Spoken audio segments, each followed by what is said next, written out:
Stay connected to gratitude. Hit the follow button right now and join thousands of listeners tuning in each week. We're the Gratitude Seekers. Come join us.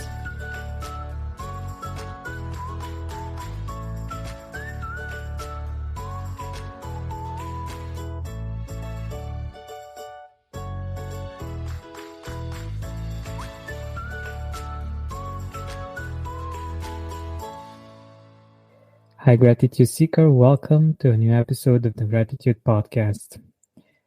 Our guest from today is a sober mom, advocate, writer, and certified recovery coach with over 20 years of experience as a communications professional in corporate America.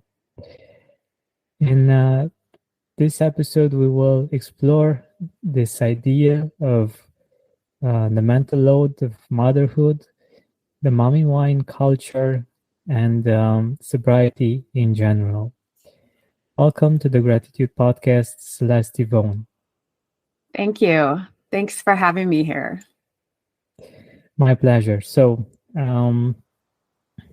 let us know a little bit more about you. I only touched upon the main parts. But I would like for us to start this conversation by you telling us more about who you are and what you're doing at the moment. Yeah, oh God, where do I begin? About almost 10 years ago, I became a mom, and I've always wanted to be a mother. It was hard. It was so hard. I didn't have a lot of experience with children going into it. So when I brought my baby home from the hospital, it really felt like the stakes were high with little to no insight going into it about how to do this and how to do it well. So I think a lot of fear and uncertainty crept into me right from the get-go. And I had always been a drinker and enjoyed drinking alcohol. But something changed when I became a mother, in that it was less about using alcohol to have fun and socialize, and became more about using alcohol to cope with all the stressors of this new role as mother. It was such a scary time for me because my baby experienced a lot of colic and acid reflux, and he just was so uncomfortable so much of the time. And I always felt such imposter syndrome that a good mom would know how to handle this. A good mom would be able to ease her baby's needs. And just a lot of fear and anxiety crept into my life because I was afraid people would see me as the imposter I saw myself.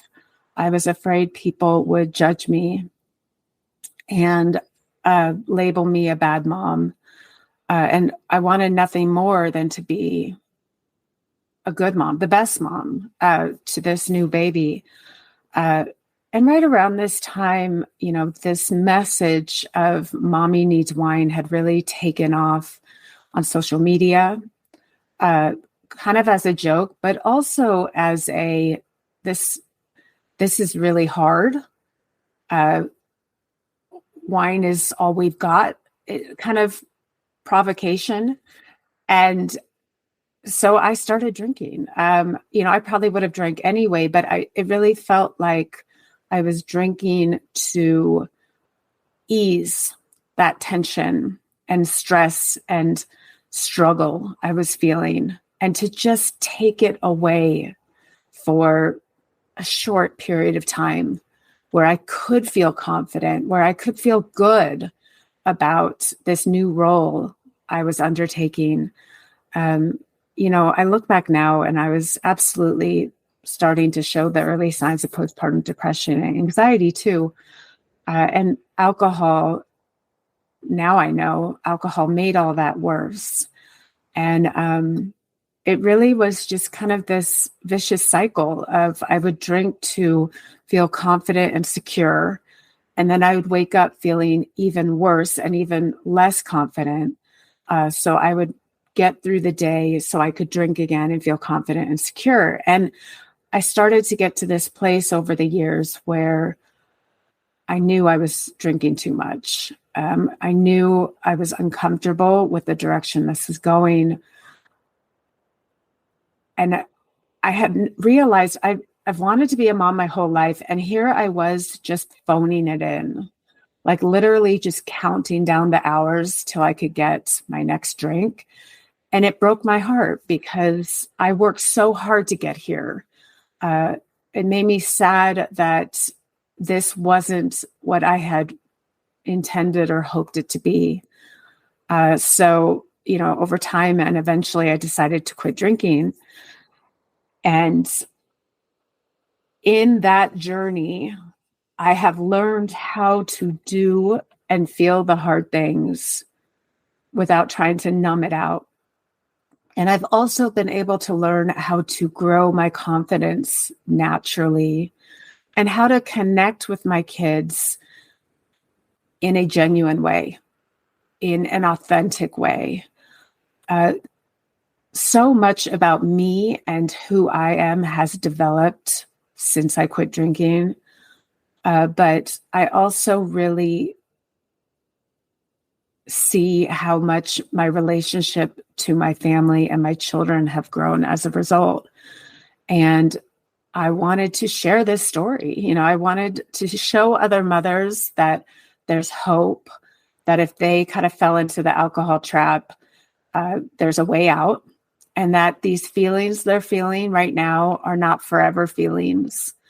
And there is beautiful things that can come and will come when you stop seeking it out at the bottom of a wine glass and you lean in to doing it sober. Wonderful.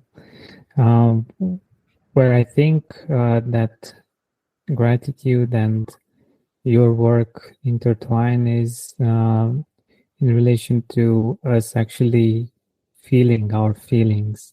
Mm-hmm. Because of course we can always choose gratitude, and it's always helpful to do so, but aside from gratitude, we do have many other emotions. We do have many other things that we're going through, and they need to be expressed as well. They need to be felt as well, because even if we try to run in different ways, we still need to give them the necessary time so that we will be able to experience more gratitude. So I'm curious, how did you find the motivation first, and how did you actually get to take the necessary steps to become sober?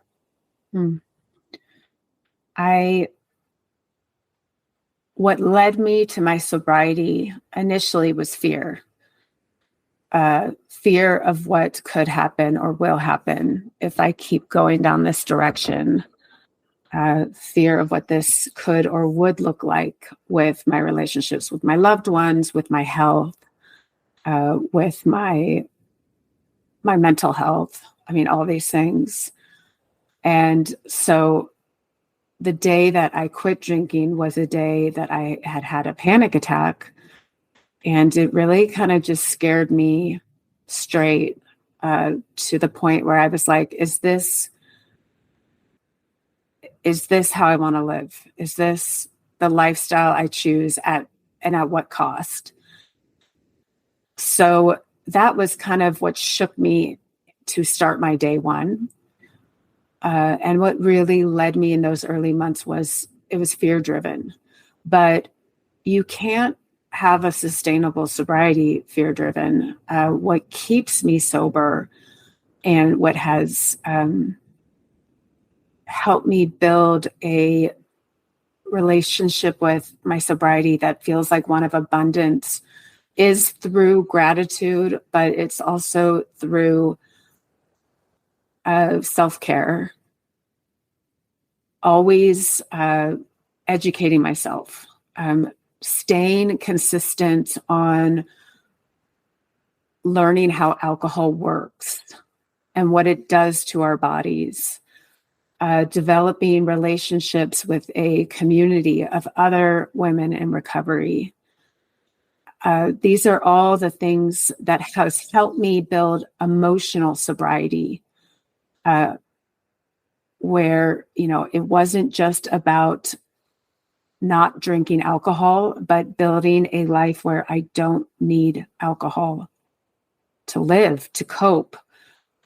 So all those things have kind of come together over time to put me in this place where I do live a life that is fortified in gratitude and in reflection. And that took time. Like, that does not come overnight. I think in addiction, or for anybody who is drinking or using drugs to escape, it really is the opposite of gratitude in so many ways, because you can't feel or connect at the level that gratitude exists on. You could say it's very superficial. You could have gratitude and feel gratitude, but it's really at the surface level. You don't get the genuine feelings of deep satisfaction and deep gratitude that can only come when you exist in your body, and when you are steady in your body, and when you're not escaping regularly. So my journey, my sober journey, has gotten me here, but it's taken a long time, and it has absolutely evolved from what it looked like in the beginning to what it is now, in the best way. Which is why, when I talk to people who are in new sobriety and they're in their first 30 days, I have to remind them that this is a journey. This is the way you're feeling right now is not how this is always going to feel. It's a process, and you have to lean in to the long run to feel the genuine benefits that come through this process. This podcast is sponsored by Talkspace. Last year, I went through many different life changes. I needed to take a pause and examine how I was feeling in the inside to better show up for the ones who need me to be my best version of myself. When you're navigating life's changes, Talkspace can help.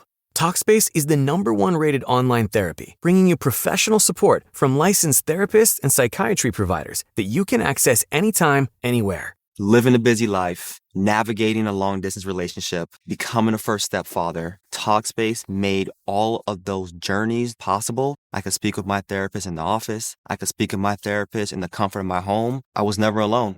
Talkspace works with most major insurers, and most insured members have a $0 copay. No insurance, no problem. Now get $80 off your first month with promo code SPACE80 when you go to Talkspace.com. Match with a licensed therapist today at Talkspace.com. Save $80 with code SPACE80 at Talkspace.com. Did you know 3 out of 4 US homes have toxic chemicals in their tap water? Even though contaminated water looks clear, it could put you at risk for devastating health concerns, including fatigue, hormone disruption, cognitive decline, even cancer. Surprisingly, standard fridge and pitcher filters do little to remove most contaminants, and bottled water contains microplastics. So what's the solution? Introducing AquaTrue, the countertop water purifier tested and certified to remove 84 contaminants, including chlorine, lead, forever chemicals, and microplastics. Its patented 4-stage reverse osmosis system goes way beyond ordinary filters for pure, healthy water you can trust. No plumbing, no installation. AquaTrue has been featured in Business Insider, Popular Science, and named Best Countertop Water Filter by Good Housekeeping. Join 98% of customers who say their drinking water is cleaner, safer, and healthier. Go to aquatrue.com now for 20% off using promo code GRATITUDE. AquaTrue even comes with a 30-day best tasting water guarantee. That's aquatrue.com, AQUATRU.com, promo code GRATITUDE. Exactly. That makes so much sense, and I love what you just mentioned regarding feeling that deep gratitude and not just feeling it on the surface. It's a really different kind of experience when you get to have that depth when it comes to gratitude. And I'm curious, if you remember, when was the first time that you had that experience when you could see the difference between like the surface gratitude and really deep gratitude? So I think it was when I first started to realize that my sobriety wasn't a punishment, but a gift. And that took a long time. I mean, we're talking 10 or 11 months of my sober journey. And I remember a very defining moment for me, which was I was on a thread online with other female writers, and somebody said, let's do a shout out thread and celebrate something that we're doing. And it could be big or small, but something we're proud of. And I'm looking at these people's shout outs and I'm thinking, I don't have anything. And then one of the writers, the female writers, who's a friend of mine, she posted, I'm 6 weeks sober and I feel amazing. I am so proud of myself. I've worked so hard to get here. I was 10 or 11 months sober at that time. And there was like a light switch moment in my brain where I was like, oh my God, this is something I can be proud of. And it sounds so obvious to me now, but at the time, so much of my sobriety was rooted in shame, in self-hate, in frustration that I can no longer do this thing that I felt like I had lost the keys for, where everybody else has the keys to this thing and I no longer get to hold those keys. And to hear her reflect on it as a source of beauty in her life, accomplishment, resourcefulness, it really, it truly did a 180 on my brain and made me think, actually, this is really cool. This is really amazing. Like, I can't believe I have gotten this far and look what's come out of it. I feel like kind of an avalanche of emotion just flew through me that day where I was like, and look what's come out of it. My relationships, my health, my anxiety's gone down. I'm exercising and I've never felt better. I feel more connected to my children than I've ever felt before. Like it just kept this feeling of abundance just was coming through me in that way that you can only genuinely feel when you are deeply connected to gratitude. And that was such a defining moment for me in my sobriety, but in my life in general, because it's what changed my thought process from I have to do this to I get to do this. That's amazing. That's amazing. And what I love most about this is that it's at least it's inspired me to think about the things that I have accomplished that I could feel grateful for, because it's something that we forget to do.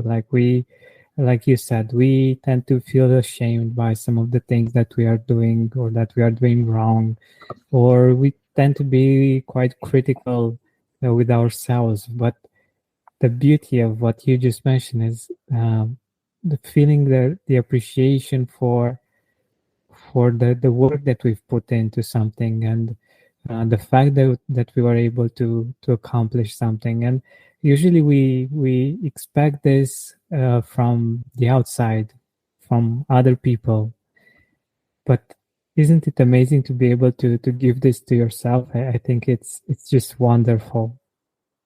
I think it's such a perfect example of how we can experience gratitude at a deeper level without even changing a single thing we're doing. That it can be as simple as a mind shift. And how powerful that mind shift can be in changing the course of your life. Like, my life has never been the same since that mental shift happened, where I decided that that sobriety was not deprivation, it was liberation. And that I have freedom now in a way that I could never have had before. And nothing physically changed that day. My life stayed the same. Nothing around me had changed. It was all inside. It was all in my head. I love that. Yeah. It's been my experience as well with gratitude, and I thought it was fascinating how nothing could change on the outside, and I could just see everything differently and appreciate everything on a deeper level. And it's just been a fascination for me for many years to come from that moment. And yeah, I love the fact that you shared this with us, and I'm sure that for our listeners, you could think of a moment, something that you are proud of, something that you're grateful for, that you were able to do or to overcome. And it can be something really small for you or insignificant, but it can be actually something quite big when you look at it from a different point of view. And I wanted to ask you, you mentioned at one point, you mentioned self-care. How does self-care look for you? Yeah, I think there's a misconception in so many ways about what self-care is or what it looks like. And it's a really important conversation to have, especially if you're a mother of young kids or a parent of young kids, because the opportunity to give yourself the gift of that time, whatever your self-care looks like, can be especially hard. But there are ways to approach self-care that doesn't necessarily look like, bubble baths or pedicures, which is the stereotypical way we generally look at self-care. What I have learned through my journey and through reading books about self-care is that self-care can look like setting boundaries in your home, in your relationships. I've had to set boundaries in my sobriety that are a means of self-care. And for me, what that looks like in my recovery journey is telling my partner that I want to take my own car to a party because I want to be able to leave earlier if I feel the need to do so. So that would be kind of a boundary I set, that, I am not going to stick out in a social gathering or event that makes me uncomfortable. I will, if it gets uncomfortable, if it gets to a place where I'm not feeling good about it, I will leave. So that's one example. You can set boundaries with your children that, what I tell them, like, is if you say hurtful things to me, I will walk away. So just kind of setting the expectation that if you do this, I do this, and kind of learning what boundaries really mean. And it's understanding what that definition is and how to approach it in your day-to-day life. That has been really transformative for me in my own self-care process. Also, I will say what you do for self-care absolutely changes in sobriety too, because you're really relearning who you are and what makes you click. I have learned so much about who I genuinely am when alcohol's off the table, about that I'm an introvert, stuff like that, things that never would have occurred to me. So my self-care, whereas in my drinking days, self-care might have looked like having a drink at home or meeting up with friends for drinks, self-care for me now looks like getting quiet time to read in bed, or getting to get a weekly run in. I mean, these are things I do now, and it feels like something that is feeding me, nourishing me, and whatever that might look like. And it's going to be different for everybody. But those are the examples of what I do for self-care. My sober community is a form of self-care. My therapy is self-care. And then, the less exciting things like regular visits to the dentist, seeing the doctor, doing those kinds of things. Those are all forms of self-care as a means of taking care of myself. And it's, like I said, it's changed over time, and it will continue to change as my needs and my life around me changes. But right now, those are a few examples of some of the things I do for self-care. Most people don't realize how much their personal information is being bought and sold every day. Data brokers are making billions, pulling details about you from public records and the internet, and then packaging and selling it, usually without your consent. That's how your information lands in the hands of scammers, spammers, even stalkers. It's why you get endless robocalls and why ads seem to follow you everywhere. That's where Aura comes in. Aura actively removes your data from broker sites and keeps it off. They also instantly alert you if your information shows up in a breach or on the dark web. But Aura goes beyond data protection. With one app, you get a VPN, antivirus, password manager, spam call protection, dark web monitoring, and even up to $5 million in identity theft insurance, all backed by 24/7 US-based fraud support. Other companies might sell just credit monitoring or just a VPN. Aura gives you all of it, together, at the same price competitors charge for just one service. Start your free trial today at aura.com/remove. Protect yourself now at aura.com/remove. Did you know 3 out of 4 US homes have toxic chemicals in their tap water? Even though contaminated water looks clear, it could put you at risk for devastating health concerns, including fatigue, hormone disruption, cognitive decline, even cancer. Surprisingly, standard fridge and pitcher filters do little to remove most contaminants, and bottled water contains microplastics. So what's the solution? Introducing AquaTrue, the countertop water purifier tested and certified to remove 84 contaminants, including chlorine, lead, forever chemicals, and microplastics. Its patented 4-stage reverse osmosis system goes way beyond ordinary filters for pure, healthy water you can trust. No plumbing, no installation. AquaTrue has been featured in Business Insider, Popular Science, and named Best Countertop Water Filter by Good Housekeeping. Join 98% of customers who say their drinking water is cleaner, safer, and healthier. Go to aquatrue.com now for 20% off using promo code GRATITUDE. AquaTrue even comes with a 30-day best tasting water guarantee. That's aquatrue.com, AQUATRU.com, promo code GRATITUDE. Yeah, one of the things that I really appreciate about you is the fact that I feel you're very self-aware. And I think this is actually one of the first and most important steps in creating self-care routines that make sense for you.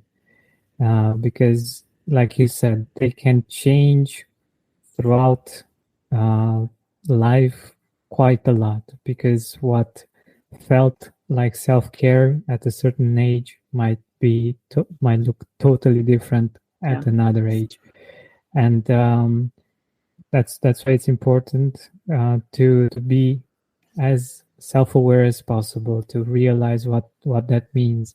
But one principle, I love that you mentioned this, is setting boundaries. And that, I think, is something that we need to think about in our day-to-day life in general, because this too looks very different in different times of our life, and especially when we are the type of people that want to be good people, that want to please other people that want to be there for everyone and take care of everyone. And this is the funny, not so much actually, situation that these people that care too much, that think about other people too much and are always open to helping,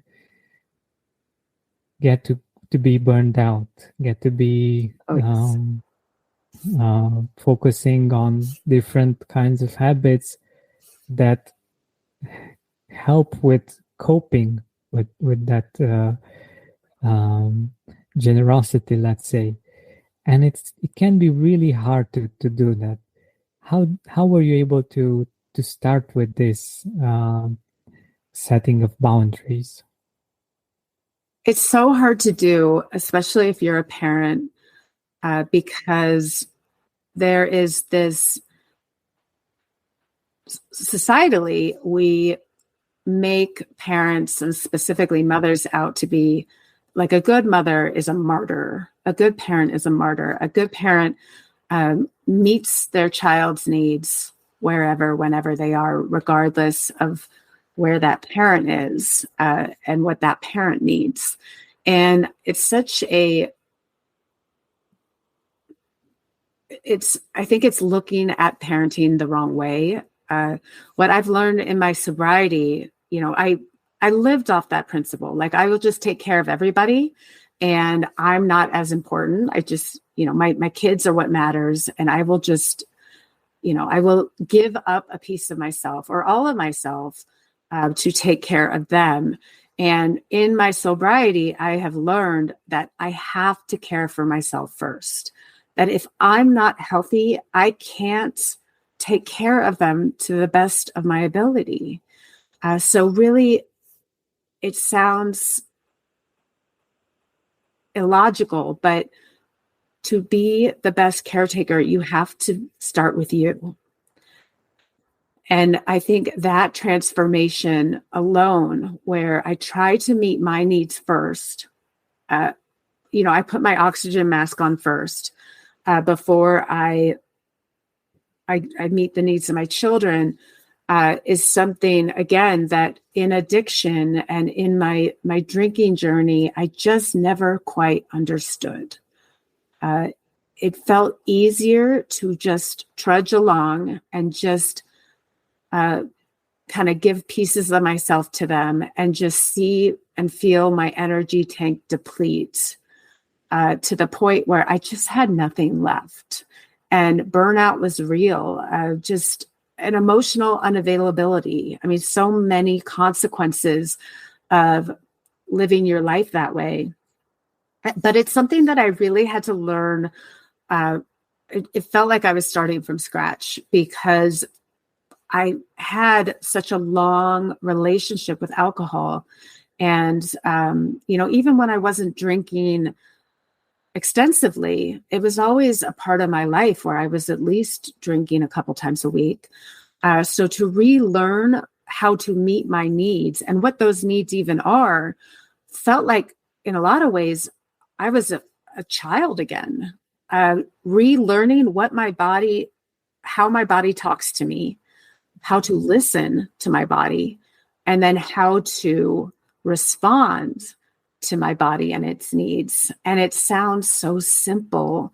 It sounds like something that, somebody who is 8 years old can pick up. And yet I think about how many adults I know who don't know how to listen to their own bodies. We lose sight of that as we feel or as we see more important things that take up our energy, that take up our attention. And it really does come back down to starting from scratch and figuring out, what is my body trying to tell me? What does my body need right now? And relearning how to trust and communicate within yourself is the starting point of what will eventually be, yes, a life where you live with self-awareness and you respond and you trust your body and you love your body. I mean, these are all the things that just take so much time to get to. I'll never forget, when I was drinking too much and I saw a friend, or I heard a friend say something to the effect of, I knew something was wrong when I woke up because my body didn't feel right. And I remember thinking, what would that feel like? Because my body woke up not feeling right every day because I was drinking every night. And so every morning I felt awful and disgusting and in pain. And I just couldn't imagine waking up and feeling that way and asking my body or questioning why my body was feeling that way, because I knew every day why my body was feeling that way. So to be able to intuit what my body was trying to say to me every day just felt so foreign to me. And it's something that I have been able to learn on this journey that feels really empowering. And I'm genuinely grateful for it. Yeah, definitely. And you've touched upon something really, really deep there. And I think it's actually the first thing that we tend to do continually. So I'm a big believer in the power of habits. And we do so many things, and it's not just about the things we do, actually, it's about how we think. The fact that we think habitually in a certain way, of course, that leads to certain results in time.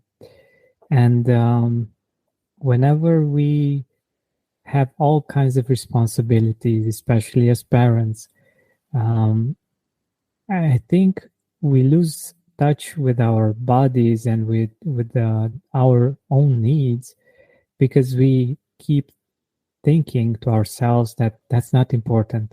What's important is that, either you're taking care of the children, you're taking care of the duties, you're taking care of many other things. And we learn this as a habit, not to pay attention to our own needs, to the things that we feel in our body. It's not that we're not aware that much. Actually, I think we are aware, but it just doesn't matter. It's not important. There are so many other things that require our attention and our time and our energy, that it's just not important, when in fact that's very important. And when we do this for a few years, many of us for too many years, we get to a point where we realize that it is important. And our body is like, okay, it's stopping us one way or another, and it's telling us, it's actually, I am important, Right. And if you want to continue to take care of everyone else and to do all of the things that you want and need to do, you need to take care of me as well. And not just the body, but this is a really good example, something that we can see visually, and that we can imagine more accurately. So yeah, I think this idea of importance and of everyone else being more important is a very powerful one that I think we need to look at before trying to do things differently. I don't know what's your take on this. I always envisioned a good parent as selfless. And because what's the opposite of selfless? It's selfish, right? And no parent wants to be selfish. But now I think I look at it differently. If we looked at it as the opposite of selfish is self-aware, I think it's such an important tool to be teaching our children is, how to be self-aware. And that is something, we're always working with them on. Like, is your tummy grumbling? That means you're hungry. Are your eyes heavy? That means you're tired. I mean, this is stuff we work with our kids on all the time. And yet we become so distanced from our own feelings, or we ignore them, right? I mean, how many times have we felt tired and we're like, you know what, I'm just going to stay up because this is my time. And this is the only chance I have to, scroll social media or read my book. So we ignore our body's feelings, even as we're trying to teach our children how to listen to theirs. I think back when I was drinking and I was thinking to myself, is this a life I would ever want for my children? And of course, the answer was no.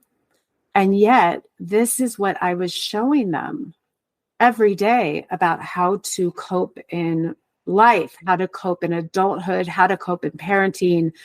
This is the life I was showing them by example.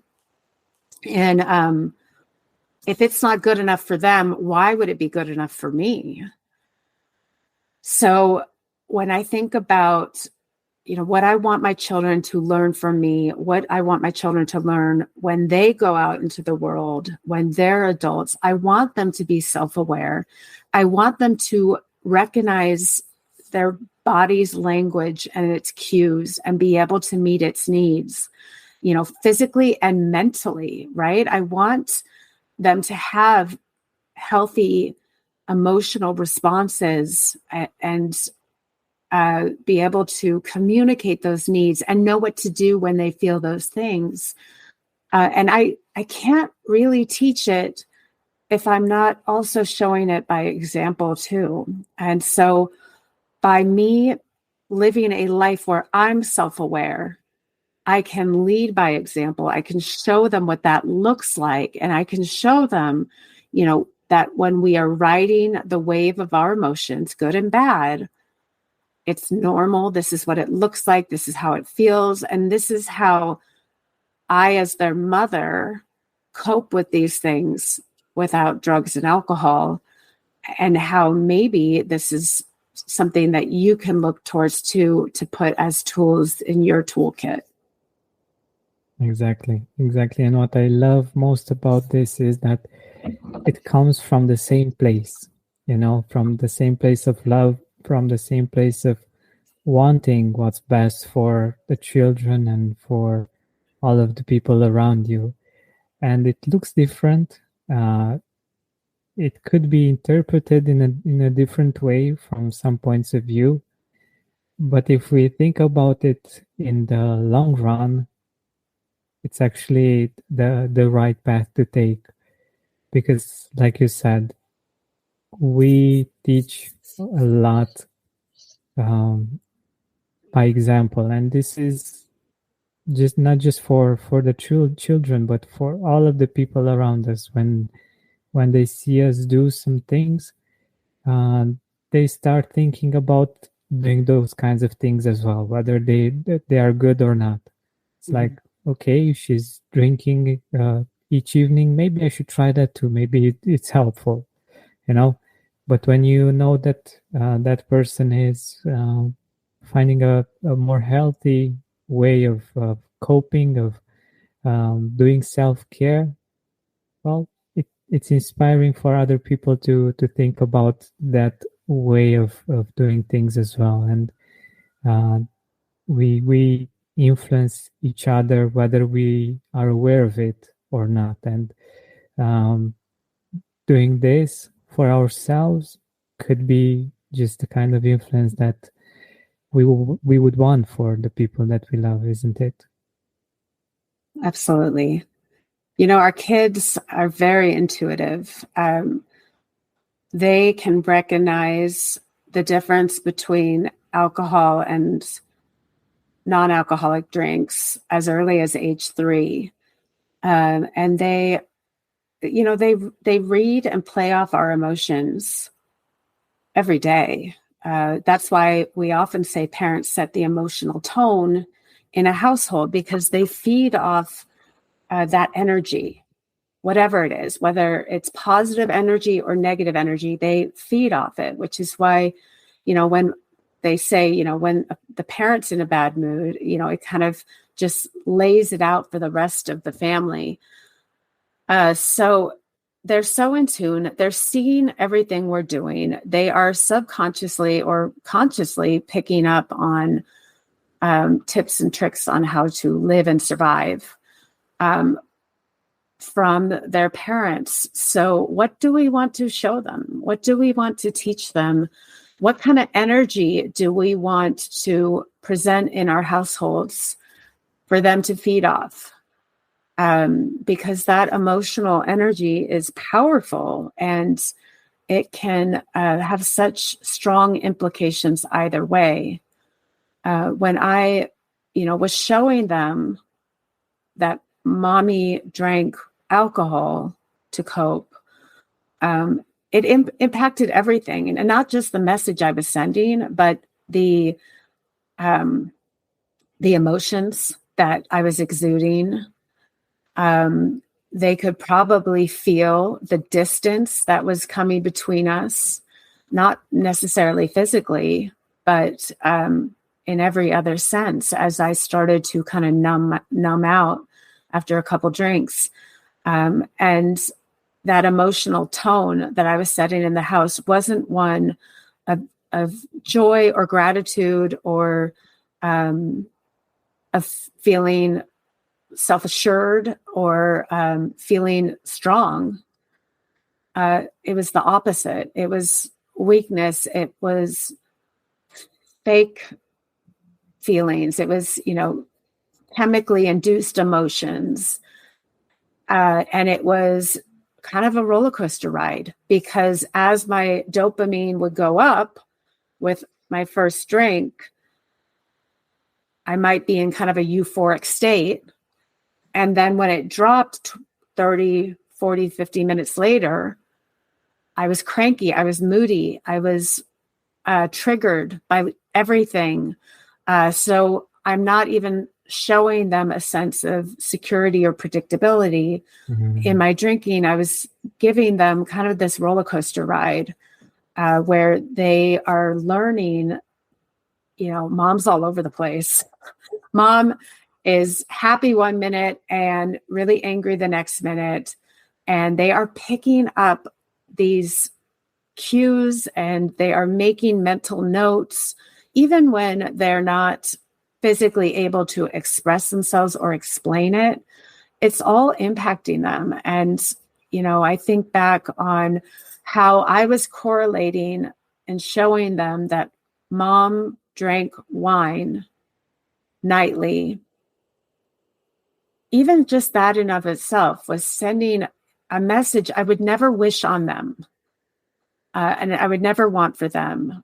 So there's just so many things that I now know that I didn't know before, and I give myself so much grace because I did not understand this. I did not know the scientific effects of alcohol back then.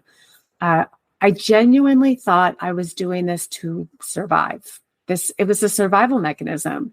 And knowing what I now know, I can come into this saying, I have better ways to survive. I have healthier ways to survive and thrive in my parenthood journey and in my own life. That is not just healthier for me, but it's a lot healthier for my children as well. Exactly. As to give an example of two extremes, when you think about a person that's always complaining, and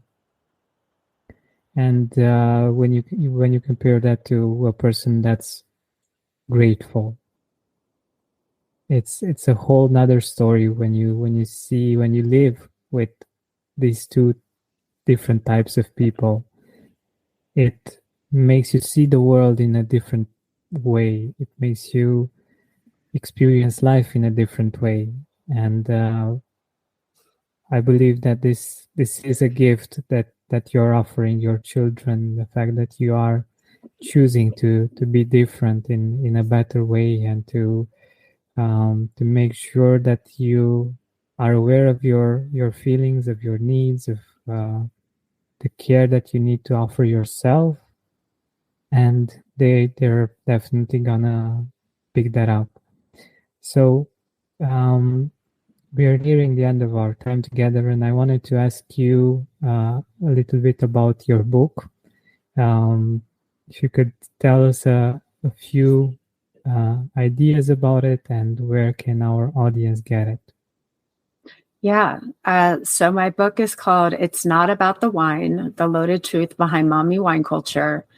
And I wrote this book to help mothers, but really anyone who feels stuck in the alcohol trap.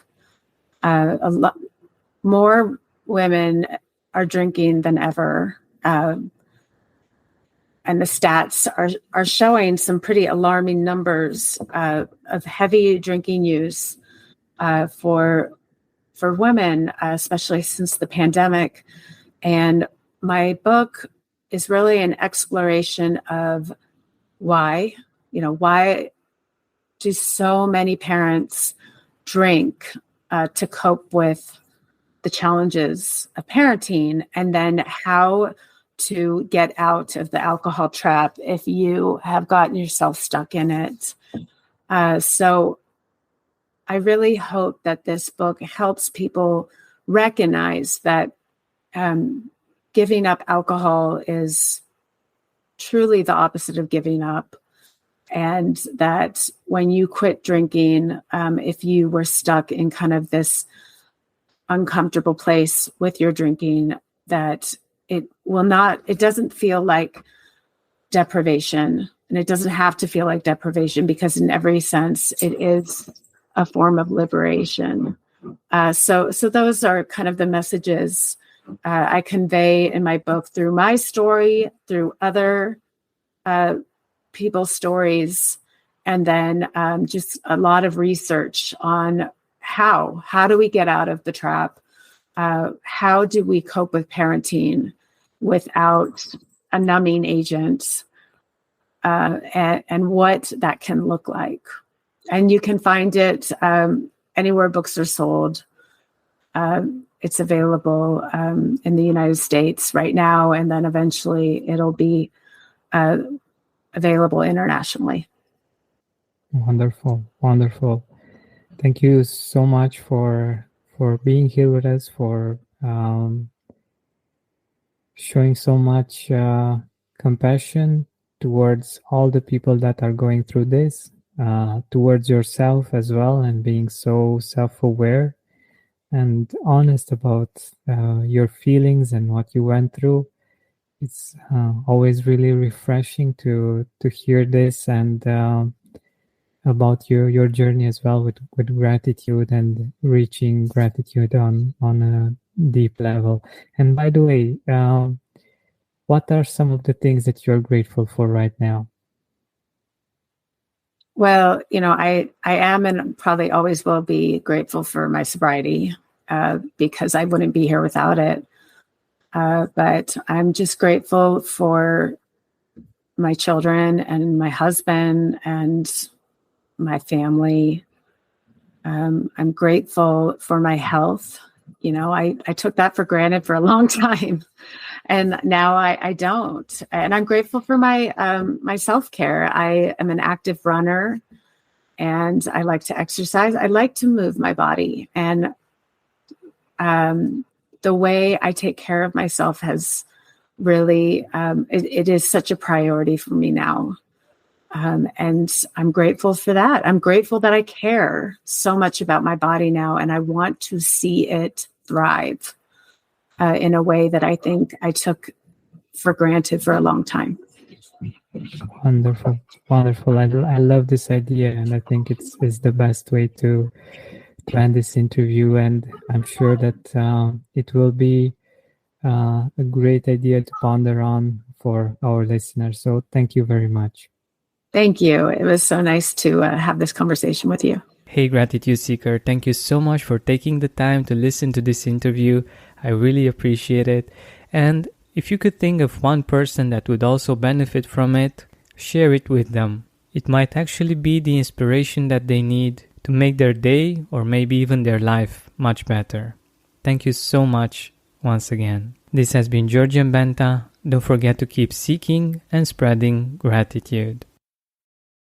Most people don't realize how much their personal information is being bought and sold every day. Data brokers are making billions pulling details about you from public records and the internet, and then packaging and selling it, usually without your consent. That's how your information lands in the hands of scammers, spammers, even stalkers. It's why you get endless robocalls and why ads seem to follow you everywhere. That's where Aura comes in. Aura actively removes your data from broker sites and keeps it off. They also instantly alert you if your information shows up in a breach or on the dark web. But Aura goes beyond data protection. With one app, you get a VPN, antivirus, password manager, spam call protection, dark web monitoring, and even up to $5 million in identity theft insurance, all backed by 24/7 US-based fraud support. Other companies might sell just credit monitoring or just a VPN. Aura gives you all of it, together, at the same price competitors charge for just one service. Start your free trial today at aura.com/remove. Protect yourself now at aura.com/remove.